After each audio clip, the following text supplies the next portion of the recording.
हर खबर पर होगी आपकी पकड़। डाउनलोड कीजिए एबीपी लाइव ऐप।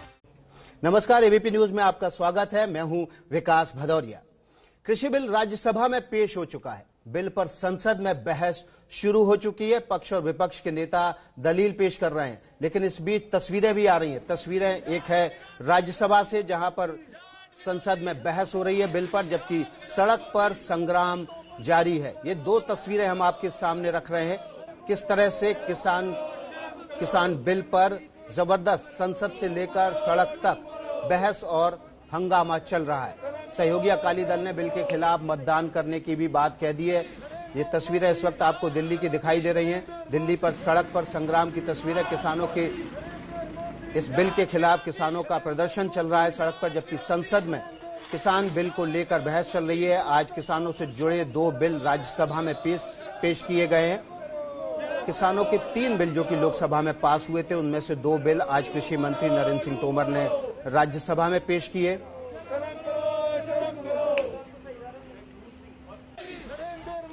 और इस वीक ये दो तस्वीरें हम आपको दिखा रहे थे। सड़क से लेकर संसद तक हंगामा है। इस बीच कांग्रेस के नेता राहुल गांधी ने एक ट्वीट किया है और ट्वीट करके उन्होंने इस कृषि बिल को काला कानून कहा है। किसानों को पूंजीपतियों का गुलाम बनाया जा रहा है। राहुल गांधी ने ट्वीट करके सरकार पर आरोप लगाया है। राहुल गांधी ने कृषि बिल को काला कानून कहते हुए सीधा हमला किया है सरकार पर। किसानों को पूंजीपतियों का गुलाम बनाया जा रहा है। आपको बता दें, लोकसभा में भी जिस दिन ये कृषि बिल पास हुए थे, किसानों से जुड़े बिल पास हुए थे, उस दिन भी राहुल गांधी ने ट्वीट करके इन बिलों को काला कानून कहा था। एक बार फिर से आज राहुल गांधी ने ट्वीट करके किसानों को पूंजीपतियों का गुलाम बनाया जा रहा है, कृषि बिल को काला कानून कहा है। राहुल गांधी का जबरदस्त हमला सरकार पर। देखिए, हम आपको एक बार फिर से दिखा रहे हैं। राहुल गांधी ने ट्वीट करके तंज कसा है सरकार पर। एपीएमसी किसान मार्केट खत्म होने पर एमएसपी कैसे मिलेगा, ये सवाल राहुल गांधी ने पूछा है। राहुल गांधी ट्वीट करके ये सवाल पूछ रहे हैं सरकार से और कह रहे हैं कि कृषि बिल को काला कानून बता रहे हैं। वे कह रहे हैं पूंजीपतियों को गुलाम बनाया जा रहा है।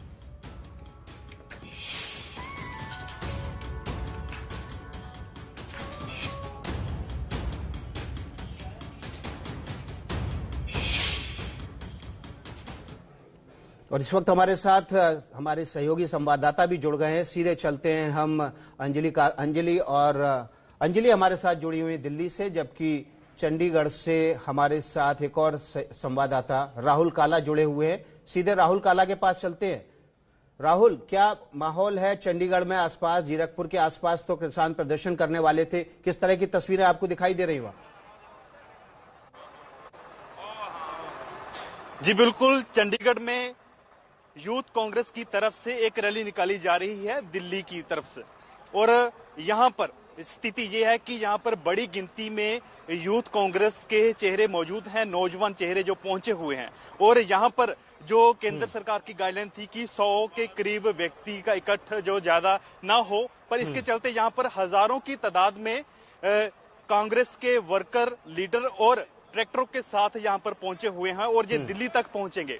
अभी यहाँ पर स्थिति ये है कि हम आपको तस्वीरें दिखाते हैं, तस्वीरें आप यहाँ पर भी देखोगे और लोगों से बात हो पाए और उनसे पूछ पाए आप कि आखिर वो यहाँ क्यों पहुंचे। जी कोशिश करते हैं। जी यहाँ पर देख सकते हो आप, जिस ट्रैक्टर पर भी आप देखोगे यहाँ पर कांग्रेस का ही झंडा दिखाई देगा और साफ तौर पर यहाँ पर ये दिखाई दे रहा है कि इस जो किसानों का धरना प्रदर्शन था उसमें आज जो राजनीति हो रही है उसमें कांग्रेस भी यहाँ पर उसने शमूलियत कर ली है पूरी तरफ से। आप देख सकते हो कि यहाँ पर कांग्रेस के ही वर्कर पहुंचे हैं, लीडर पहुंचे, और अभी थोड़ी देर में यहाँ पर पंजाब जो विरोध प्रदर्शन हो रहा है, रैली निकाली जा रही है, किसान निकाल रहे हैं या कांग्रेस समर्थित किसान, जो कांग्रेस समर्थित किसान मोर्चा है वो निकाल रहा है? ये कांग्रेस निकाल रही है किसानों के समर्थन में। जी बिल्कुल, ये कांग्रेस निकाल रही है। कांग्रेस की यूथ, जो युवा चेहरा है, वो इस रैली को आज यहाँ से शुरू करेगा और दिल्ली तक जाने की इनकी कोशिश रहेगी और वहां पर लोकसभा का घेराव भी किया जाएगा। इनका जो यूथ कांग्रेस है, युवा चेहरा है कांग्रेस का, उनका यही दावा है कि हम दिल्ली जाकर सीधा ही केंद्र सरकार के खिलाफ हल्ला बोलेंगे और जो इन्होंने बिल पास किए हैं, जो राज्यसभा में अभी पेश किए गए हैं, उनको रद्द करवाने की कोशिश करेंगे दिल्ली जाकर। अभी जहां से चंडीगढ़ से दिल्ली का रास्ता तकरीबन कोई 250 किलोमीटर का है और रास्ते में हरियाणा भी पड़ता है और अंबाला में भी किसानों ने चक्का जाम किया हुआ है 12 से 3 बजे तक का। तो यहाँ पर अभी 12 तो बज चुके हैं चंडीगढ़ में ही। अब आगे कैसे जाएंगे या फिर इन्हें पुलिस रोक पाएगी, क्या ये दिल्ली पहुंच पाएंगे, ये अलग विषय है। लेकिन यहाँ पर कांग्रेस जो है किसानों के इस समर्थन में जुड़ चुकी है और लगातार जो पंजाब में सियासत जो है वो इस किसानों के एरे गेरे में ही घूम रही है। कभी अकाली दल आ जाता है फ्रंट फुट पर और कभी कांग्रेस आ जाती है तो कभी आम आदमी पार्टी। जी राहुल, आप लोगों से बात करने की कोशिश करिएगा, तब तक हम सीधे जिंद चलते हैं। हमारी सहयोगी संवाददाता अंजलि वहां मौजूद हैं। अंजलि, आपके पास क्या तस्वीरें हैं, क्या माहौल है वहां पर? क्या किसान सड़क पर विरोध करने के लिए उतर पड़े हैं? बिल्कुल, यहाँ पर चक्का जाम कर दिया गया है। आपको दिखाएं, ये राष्ट्रीय राजमार्ग 71 है, NH 71, जिसको फिलहाल किसानों ने चक्का जाम कर दिया। पीछे की ओर आपको दिखाते हैं कि कैसे ट्रैक्टर लगाकर ये जो राष्ट्रीय राजमार्ग 71 है इसको रोक दिया गया है। ये रास्ता दिल्ली से हरियाणा की तरफ जाता है। यहाँ से करीब 120 किलोमीटर की दूरी है और ये यहाँ पर तमाम किसान जो है यहाँ पर बैठ गए हैं और लगातार सरकार विरोधी यहाँ पर नारे लगाए जा रहे हैं। बिल के जो विधेयक लाया गया है उसके विरोध में यहाँ पर लगातार जो नारेबाजी है वो की जा रही है। कुछ किसानों से भी बात करते हैं। आपको पता है, भारतीय किसान यूनियन की तरफ से इसका आह्वान किया गया चक्का जाम का। ये आप लोग लगातार मांग कर रहे हैं, सरकार लगातार समझा रही है कि MSP, मंडी सब कुछ बरकरार रहेगा, जैसा है वैसा ही रहेगा, फिर भी विरोध क्यों, चक्का जाम क्यों?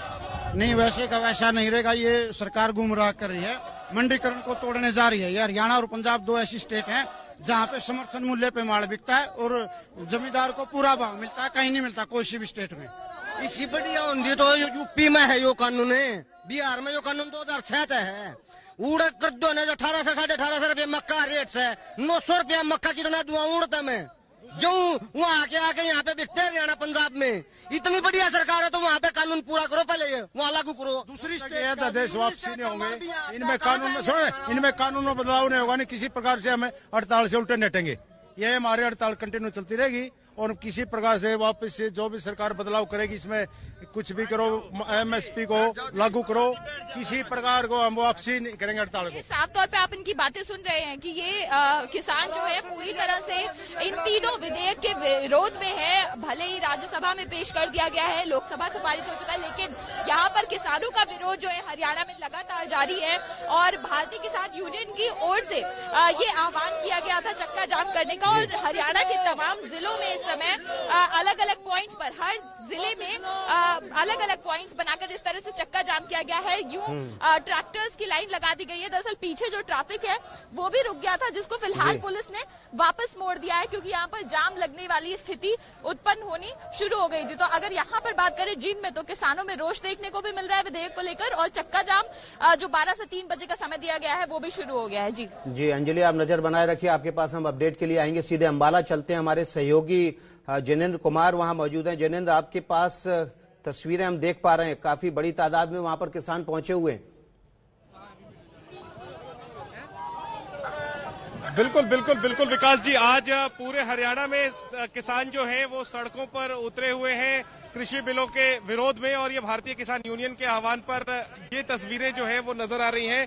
दोपहर 12 बजे से 3 बजे तक इसी तरीके से विभिन्न सड़कों पर किसान जो है वो उतर करके प्रदर्शन कर रहे हैं। हालांकि इस बार इन सब के बीच ख्याल ये जरूर रखा गया है कि प्रदर्शन शांतिपूर्वक हो और साथ ही साथ दिल्ली चंडीगढ़ जो मुख्य मार्ग है उस पर कोई प्रदर्शन नहीं है, उस पर कोई जाम नहीं है क्योंकि वो बहुत ही अहम सड़क है, तो उसको इस प्रदर्शन से अलग रखा गया है। उसके अलावा हरियाणा की जितनी भी सड़कें हैं तमाम सड़कों पर जो है वो इसी तरीके से आपको तस्वीरें नजर आएंगी जहां ट्रैक्टर आदि लगा करके सड़क जाम कर दिया गया है और सड़क पर ही ये लगी हुई है जहां पर की जो तमाम वक्ता है वो जो बिल से संबंधित चिंताएं हैं, आशंकाएं हैं किसानों की, उसको सामने रख रहे हैं और साफ तौर पर मोदी सरकार को लेकर के नाराजगी है, गुस्सा है और मांग की जा रही है कि बिलों को सरकार वापस ले या कम से कम आप यहाँ लोगों से अगर बात कर पाएं और पूछें उनसे कि उनकी चिंता क्या है। सरकार तो साफ कर चुकी है कि MSP खत्म नहीं होने वाला है, जो सबसे बड़ी किसानों की चिंता है उस पर बार बार सरकार और प्रधानमंत्री खुद साफ कर चुके हैं कि MSP नहीं खत्म होने वाला है, फिर इनकी चिंता क्या है? बिल्कुल बिल्कुल बिल्कुल विकास जी, ये सवाल हम किसानों से पूछते हैं। ये बताइए कि बार बार प्रधानमंत्री कह रहे हैं, मंत्री कह रहे हैं कि एमएसपी को कोई खतरा नहीं है, बावजूद आपको झूठ बोल रहे हैं। बिल्कुल बिल्कुल झूठ बोल रहे हैं। बिल्कुल कैसे बोल सकते हैं? प्रधानमंत्री कह रहे हैं लिखित रूप में दे दे, लिखित रूप में प्रधानमंत्री दे दे, लिखित रूप में है ही नहीं, उसमें लेना ही काट दी उसने। सबसे झूठा प्रधानमंत्री, सबसे बेकार प्रधानमंत्री। मेरी बात सुनो जी, सारे न्यूज। ये बताइए कि आपकी मांग क्या है? और हाँ, मांग हमारी ये है, वो कह रहे हैं, सुनो मेरी बात सुनो, व्यापारी पूरे रेट में फसल उठाएगा। अगर पूरे रेट में उठाए तो हमारी सरसों ला लो, हमारे मतलब मक्की ला लो, मक्की रेट में नहीं, तो हमारी मक्की तक नहीं बिकती, सूरजमुखी नहीं बिकती। आज आलू प्याज का क्या रेट है? आलू प्याज नहीं मार उठता, उस पर व्यापारी कहाँ चले गया हो? उस पर व्यापारी होगा ना कहीं, वो व्यापारी कहाँ बच गया? आज की स्थिति है ना, ऐसी हालात में ऐसी जो हालात है, इसी में बदलाव लाने के लिए तो सरकार दावा कर रही है कि वो ये नए कानून। वही मैं कह रहा हूँ, मेरी सुनो बात, ये अगर हमारी सूरजमुखी बिकती, उसमें कोई सरकारी रेट नहीं है। अगर हमारी सर और चीजें, हमारा आलू प्याज बिकता, हम मान लेते हमारी जीरी गेहूं भी बिक जाएगी, लेकिन वहाँ तो वो भी नहीं बिक रहा, तो जीरी गेहूं तो कोई पूछेगा कौन जी? ये सब कुछ झूठ है, सब कुछ बकवास है। ये पागल क्या है, क्या चाहते हैं? चाहते ये है इस पागल प्रधानमंत्री को पास इतना झूठ बोलने वाला। तो आप नाराजगी आप साफ तौर पर देख सकते हैं किसानों की। आप देख सकते हैं कि बिल को लेकर के जो अपनी बिंदु है वो तो गिरा ही रहे, साथ ही साथ प्रधानमंत्री और मोदी सरकार को लेकर के भी नाराजगी है, नाराजगी जाहिर भी कर रहे हैं। नाराजगी बिल्कुल होनी चाहिए, हो सकती है, लेकिन भाषा संयमित तो होनी चाहिए। हम सीधे चलते हैं आशीष कुमार सिंह के पास, जो कि दिल्ली में हमारे साथ मौजूद हैं। आशीष, ये जो बिल आज राज्यसभा में पेश हुआ है, आप बताइए, अब ये जो बिल के पक्ष में कौन कौन दल खड़े हैं, कौन कौन खिलाफ हो गए, और क्या स्थिति, बिल पास हो पाएगा आज राज्यसभा में? आशीष से हमारा संपर्क कट गया है। हम सीधे कांग्रेस नेता अभय दुबे के पास चलते हैं, उनसे बातचीत करते हैं। अभय जी, लग रहा है किसानों का गुस्सा तेज है, लेकिन आपने जो वादा किया था 2013 में, और एक प्रेस कॉन्फ्रेंस की थी अजय माकन ने, उन्होंने कहा था कि 11 राज्यों में जहां पर कांग्रेस की सरकार है, वहां पर हम फल सब्जियों उपज को इससे बाहर रख देंगे। अब आप क्यों यू टर्न ले रहे हैं? अब आप क्यों किसानों को भड़का रहे हैं, उनसे कह रहे हैं कि आप प्रदर्शन करो, दिल्ली तक घेरेंगे? विकास जी, क्या किसानों को कांग्रेस पार्टी भड़का सकती है? मतलब प्रधानमंत्री जी का आशय क्या है कि 62 करोड़ किसान, 250 किसान संगठनों को समझ में नहीं आया, पूंजीपतियों के देवता प्रधानमंत्री जी को समझ में आया? आपने अभी समर्थन मूल्य पर मैं बहुत बड़ा प्रकाश डालना चाहता हूं। 23 कमोडिटी को डिक्लेयर करती है सरकार, उसमें से प्रिक्योर कितना करती है? सिर्फ 2 कमोडिटी। वो इसलिए करती है क्योंकि धान को और गेहूं को, क्योंकि सार्वजनिक वितरण प्रणाली में एक तो उसको बांटना होता है, दूसरा आपात स्थिति के लिए देश की रखना होता है। बाकी की कमोडिटी बाजार के भरोसे होती है। और अभी 2020-21 की रबी की जो सीएसीपी की रिपोर्ट है, लागत और मूल्य आयोग की, सरकार की, उसने खुद की सरकार पर बड़ा आरोप लगाया कि जो सीमित मात्रा में दाल सरकार खरीदती है, उसको ऐसे समय बाजार में उतार देती है जब फसलें किसानों की आती है और प्राइसेस क्रैश हो जाती है। इन तीनों बिलों को अगर साथ में पढ़ने की कोशिश करोगे, वो किसान सही कह रहे थे। 2006 में आपने बिहार में एपीएमसी एक्ट खत्म कर दिया।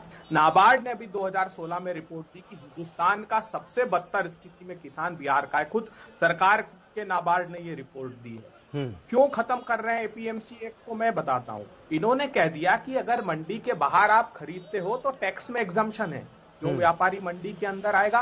ये जो किसानों का रोष है कि हमको समर्थन मूल्य, तो मंडी के अंदर अप टू सम एक्सटेंट वो समर्थन मूल्य के करीब करीब उनकी फसलें बिकती है। सरकार के पास एक ही समाधान था, साधारण सा समाधान था। इन तीनों अध्यादेशों में, जैसे तीसरा अध्यादेश एग्रीमेंट ऑन प्राइस एश्योरेंस, जो कॉन्ट्रैक्ट कारपोरेट फार्मिंग की बात करता है, उस पे कहीं जिक्र नहीं किया आपने कि एमएसपी के नीचे खरीदने पर यह अपराध होगा। उस इन अध्यादेशों में एकमात्र बात को ऐड कर देती सरकार, या अलग से एक अध्यादेश लेकर आती कि समर्थन मूल्य से हिंदुस्तान में नीचे बेचने पर अपराध होगा।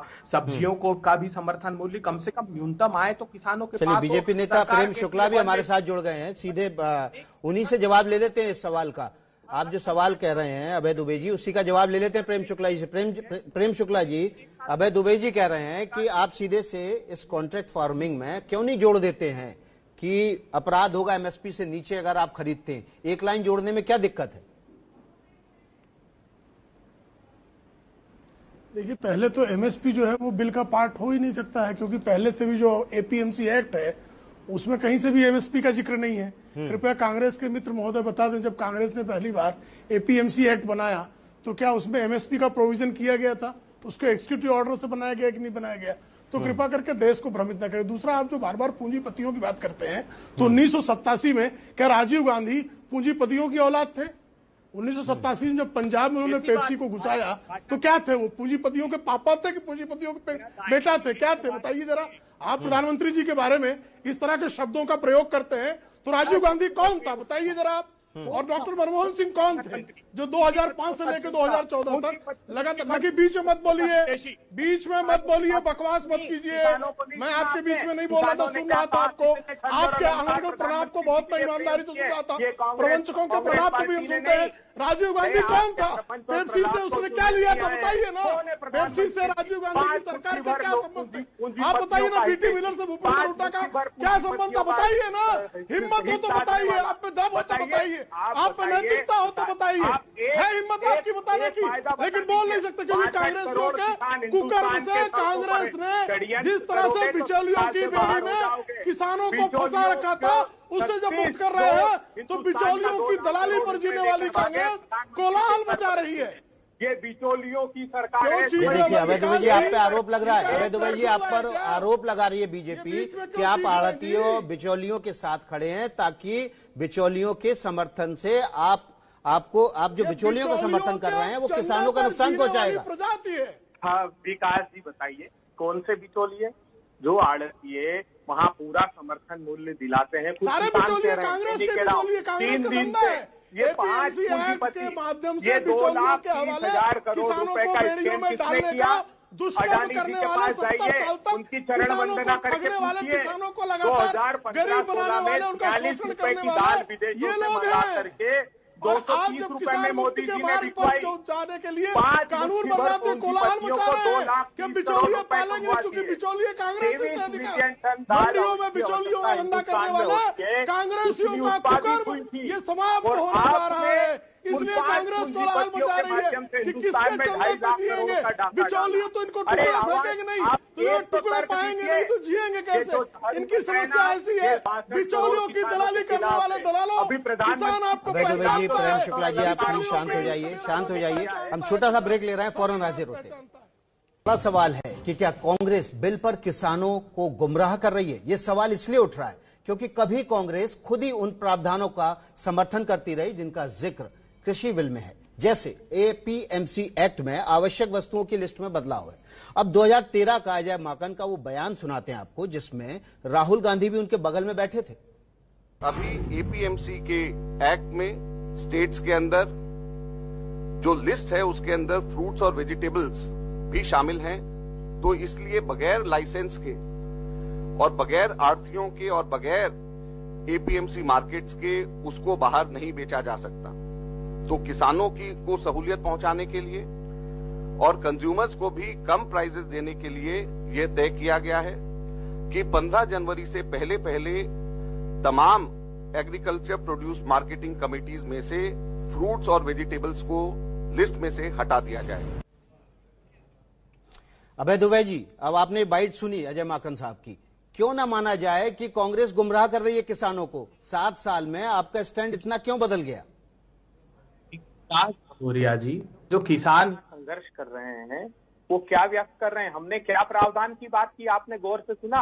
फ्रूट्स एंड वेजिटेबल्स की, जिनकी कोई एमएसपी या कोई न्यूनतम समर्थन मूल्य तय नहीं करती, सरकार प्राइजेस तक उनकी डिक्लेयर नहीं करती। यहाँ जो बड़ा सवाल है वो 23 कमोडिटी में फ्रूट्स और वेजिटेबल नहीं है जिनकी मैं बात जिक्र कर रहा हूँ, जिन पर समर्थन मूल्य जारी किया जाता है। सरकार ने तर्क दिया कि हिंदुस्तान का किसान कहीं भी, मध्य प्रदेश का किसान असम जाकर बेच ले। 86% स्मॉल एंड मार्जिनल फार्मर है जिनके पास 5 एकड़ से कम भूमि है। अब अपनी 15,000 रुपए की फसल वो क्या असम ले जाकर बेच सकता है? उसकी तो क्षमता नहीं कि जिले के बाहर ले जाकर बेच दे। ये विवाद समाप्त हो जाएगा। कॉन्ट्रैक्ट कॉर्पोरेट फार्मिंग में एक ड्रॉबैक और है, वो कहता है 30 दिन में समझौता मंडल निराकरण करेगा, नहीं हुआ तो सेक्शन 13 में एसडीएम की कोर्ट में चलेगा। अरे अडानी साहब से 1 एकड़ का किसान मुकदमा जीत सकता है क्या?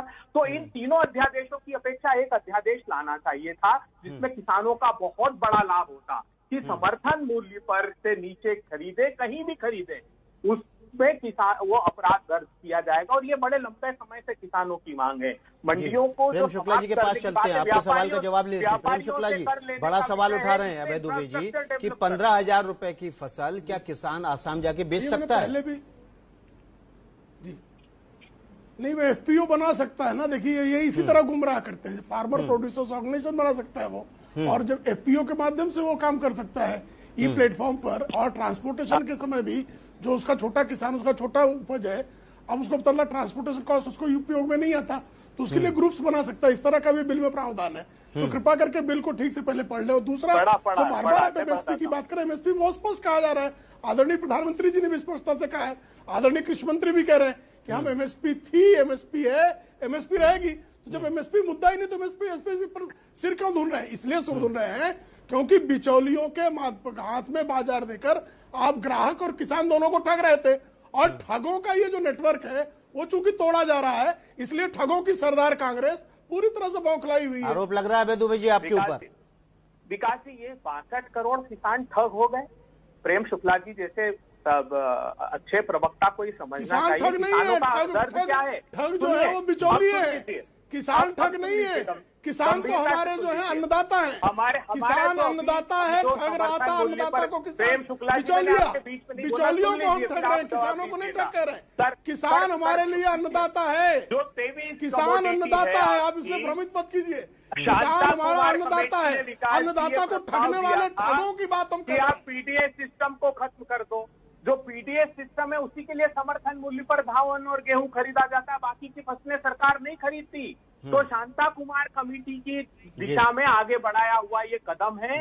ये सरकार भ्रष्टता कर रही है, इसका खामियाजा भारतीय जनता पार्टी की 7 पुश्तों को भुगतना पड़ेगा, विश्वास मानिए। बने हुए अभय दुबे जी इस बहस पर प्रेम शुक्ला जी आपसे भी जवाब लेंगे। अभी कृषि बिल पर घमासान मचा हुआ है। एक तरफ आज राज्यसभा में बिल पर बहस हो रही है, तो प्रदर्शन और चक्का जाम कर रहे हैं। पंजाब और हरियाणा के कई शहरों में प्रदर्शन हो रहे हैं। 4 तस्वीरें हम आपको दिखा रहे हैं स्क्रीन पर आपकी। अंबाला हरियाणा, जहां पर किसान धरने पे बैठे हुए हैं, सड़क जाम कर दी है। मोहाली में भी यही नजारा है। पंजाब के मोहाली में ट्रैक्टर रैली निकाल रहे हैं किसान, और दिल्ली कूच करने का आह्वान किया है। ये रैली कांग्रेस के समर्थन से हो रही है। इसके अलावा जिंद हरियाणा में भी किसान धरने पर बैठे हुए हैं। पंजाब में जीरकपुर, चंडीगढ़ के नजदीक भी किसान विरोध प्रदर्शन करने के लिए सड़क पर उतर आए। ये 4 तस्वीरें आपको हम दिखा रहे हैं। और इसी दौरान इन बिलों को लेकर, इन बिल की चर्चा को लेकर राज्यसभा में चर्चा चल रही है। कांग्रेस नेता राहुल गांधी ने भी अपने ट्वीट के जरिए सरकार पर हमला बोला है। किसानों के इस बिल को लेकर काला कानून इसको करार दिया है। इस वक्त स्क्रीन पर आप 4 तस्वीरें देख रहे हैं। अंबाला, राहुल गांधी ने हमला किया है सरकार पर सीधे सीधे ट्वीट करके। राहुल गांधी ने ट्वीट करके इस कानून को, किसान बिलों को लेकर काला कानून करार दिया। हम सीधे अपने संवाददाता राहुल काला के पास चलते हैं, उनसे मौके पर मौजूद हैं। राहुल, क्या तस्वीरें देख रहे हैं आपके आसपास? क्या रैली ने कूच कर दिया है दिल्ली के लिए? अभी मुझे बताइए कि हमने पंजाब के लिए भी करना है, तो अभी टाइम कितना है? अगर हमारे पास 5-10 मिनट है तो मैं अभी पंजाब का कर देता हूँ साझा के लिए। राहुल, आपको मेरी आवाज मिल रही है?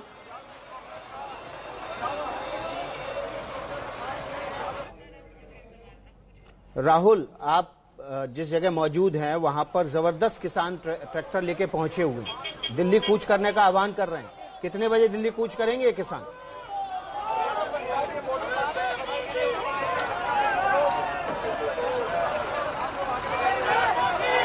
राहुल, आपको आवाज मिल रही है?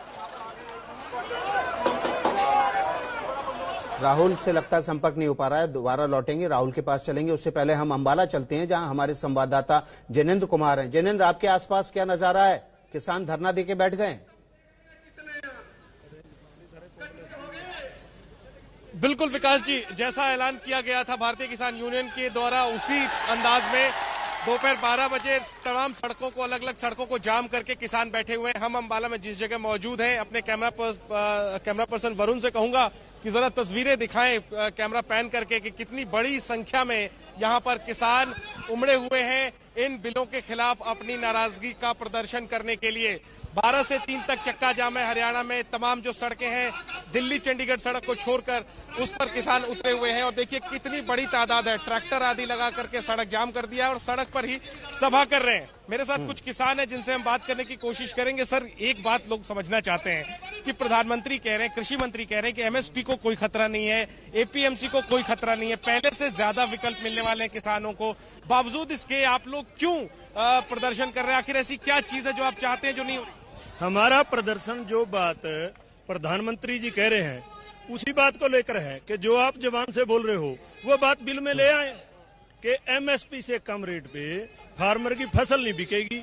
ये गारंटी कानून बना दे, ये बिल साथ में ले आए, हम घर को चले जाएंगे, हमारा कोई एजुटेशन नहीं। जो मुंह से बोल रहे हैं वो ये कानून में लेके नहीं आते और जो कानून में लेके आए हैं वो कुछ इतना खतरनाक है फार्मर के लिए कि आने वाले समय में 1 साल हो सकता है अच्छा निकल जाए आने वाले समय में। क्या आप लोगों की आगे की रणनीति रहेगी? क्योंकि हमने देखा 10 दिन पहले पीपली में बड़ा प्रदर्शन हुआ, वहां पर टकराव भी हुआ था पुलिस और प्रदर्शनकारियों के बीच में। आज आप लोगों ने सड़क जाम किया है, आगे आप लोग किस तरीके से दबाव बनाएंगे? देखिए, अगर ये हमारी मांगे नहीं मानते, 3 अध्यादेश को वापस नहीं लेते तो ये सीधे हम मोहाली चलते हैं जहां पर हमारे संवाददाता राहुल काला हैं, उनसे बात करते हैं। राहुल, क्या तस्वीरें आपके पास?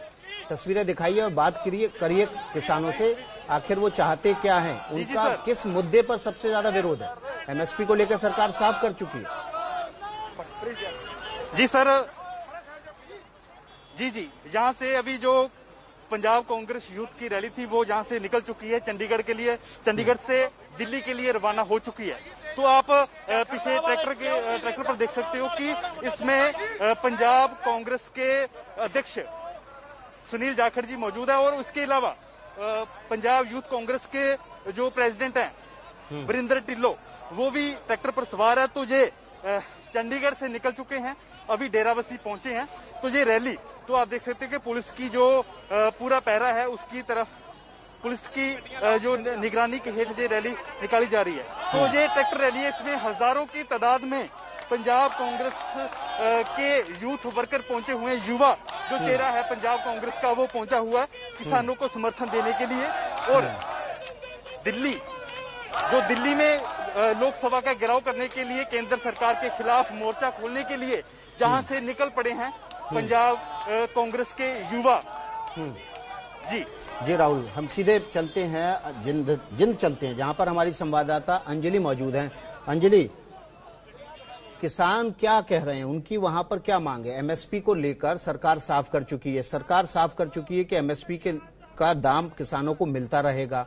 समझा नहीं पा रहे हैं वहां पर बीजेपी और तमाम दूसरे दल किसानों को, या किसानों को पहले से ही इस बात को समझा दिया गया है कि ये जो कानून है इसके बाद एमएसपी खत्म हो जाएगा?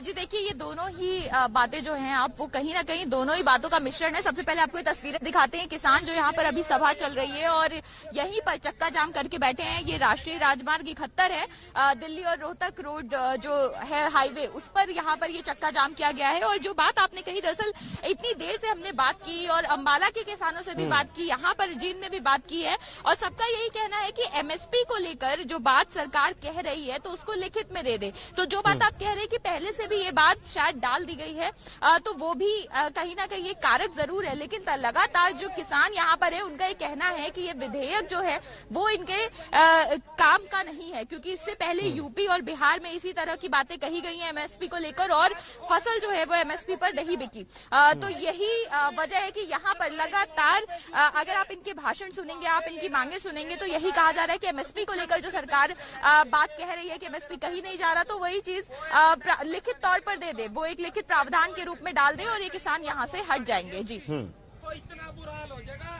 हम सीधे चलते हैं, हमारे साथ कांग्रेस नेता अभय दुबे और बीजेपी नेता प्रेम शुक्ला भी जुड़े हुए हैं, उनसे बात करते हैं। अभय जी, आरोप लग रहा है कि 2013 में आपका स्टैंड था कि एपीएमसी एक्ट से फल और सब्जियों को बाहर कर दिया जाएगा। 2019 में आपने कहा कि ये जो कानून है इसके तहत छोटे कस्बों में किसान मंडी बनाएंगे, आधारभूत सुविधा डेवलप करेंगे और फसलों को किसान कहीं भी बेच सकेगा।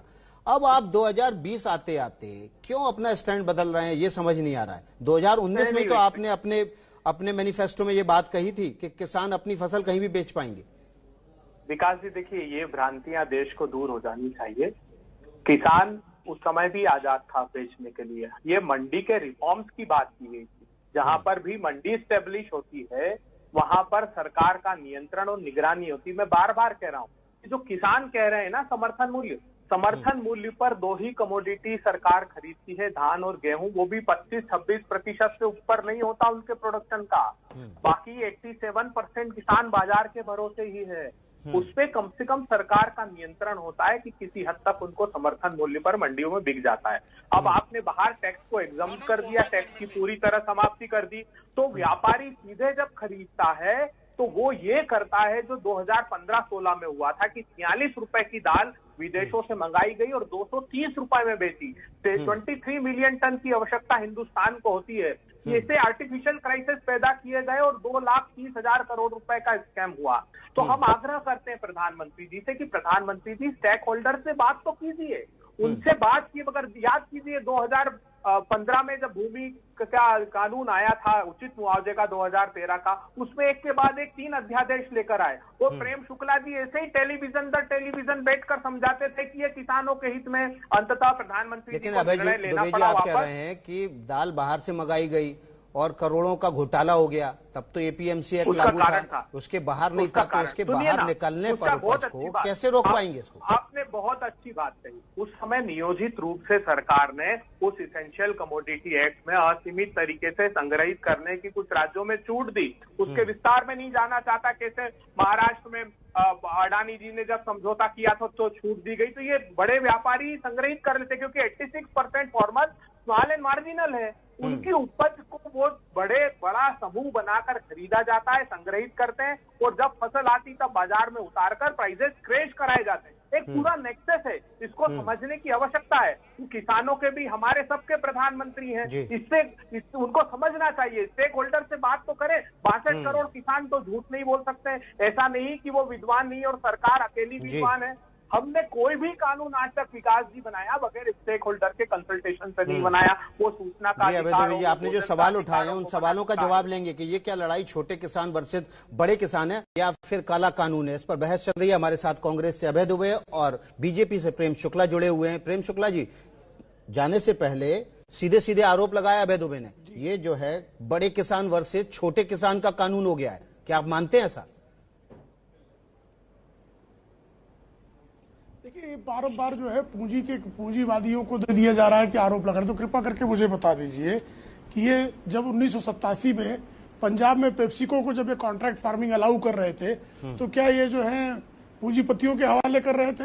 ये 2003 में मध्य प्रदेश में जब एपीएमसी एक्ट में संशोधन करके वहां कॉन्ट्रैक्ट फार्मिंग अलाउ कर रहे थे। हरियाणा में इन्होंने जिस तरह से सब मिलर को अलाउ किया, या पश्चिम बंगाल में किसी जमाने में कम्युनिस्टों ने जब 2003 में जो है पेप्सिको को वहां आलू प्रोक्योरमेंट करने का पावर दे दिया। हिमाचल प्रदेश में, झारखंड में, कर्नाटक में, महाराष्ट्र में, मिजोरम में, नागालैंड में, ओडिशा में, सब जगह एपीएमसी एक्ट में जो है संशोधन करके वहां कॉन्ट्रैक्ट फार्मिंग शुरू की।